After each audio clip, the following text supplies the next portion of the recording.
Si Pangulong Ferdinand Bongbong Marcos Jr. hinikayat ang mga presidential scholar na pagbutihin ang pag-aaral.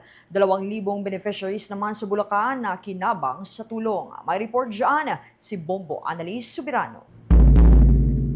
Hinimok nga ni Pangulong Ferdinand Marcos Jr. ang mga tinaguriang presidential scholars na pagbutihin ang kanilang pag-aaral at gamitin ng maayos ang tulong pinansyal mula sa pamahalaan.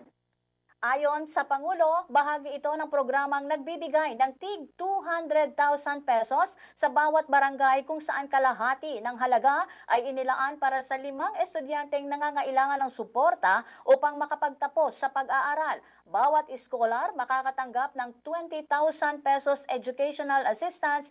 Binigyang diin din ni Pangulong Marcos na prioridad ng administrasyon ang edukasyon dahil ito ay karapatan ng bawat kabataan. Anya, malaking tulong ang programa dahil mahigit 200,000 estudyante sa buong bansa ang maaring makinabang dito. Pakinggan natin si Pangulong Ferdinand Marcos Jr. Bawat barangay ay binigyan natin ng 200,000 piso.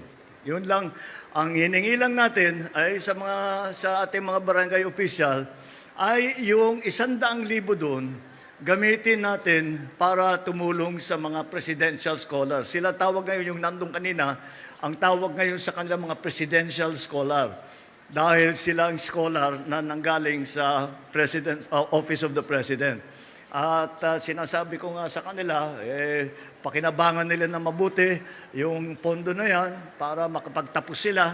Para sa ganung paraan ay magkakaroon sila ng kaalaman at dunong para pagkapanahonan nila na sila naman ang magiging leader, sila naman ang magpapatakbo ng Pilipinas, handa na sila at sa Pinangunahan din ni Pangulong Marcos ang programang Bawat Bayan Makikinabang na ginanap nga sa Obando Central School dyan sa Bulacan bilang bahagi ng layunin ng administrasyon na mailapit ang serbisyong publiko sa mamamayan. Nakipagpulong siya sa 55 na bagong Pilipinas Barangay Scholars ng benepisyaryo ng Socio-Civic Projects Fund at nasaksihan ang pamamahagi ng bigas sa mga benepisyaryo ng Local Government Support Fund. Isa sa mga tampok ng programa ang turnover ng 2.2 million financial assistance mula sa SCPF para sa mga barangay ng Obando bilang suporta sa mga komunidad at pamilyang Pilipino. Samantala, muling tiniyak ng Pangulo ang patuloy na pagpapatupad ng mga programang pang-edukasyon at ayuda upang mas marami pang Pilipino ang makinabang sa serbisyo ng pamahalaan.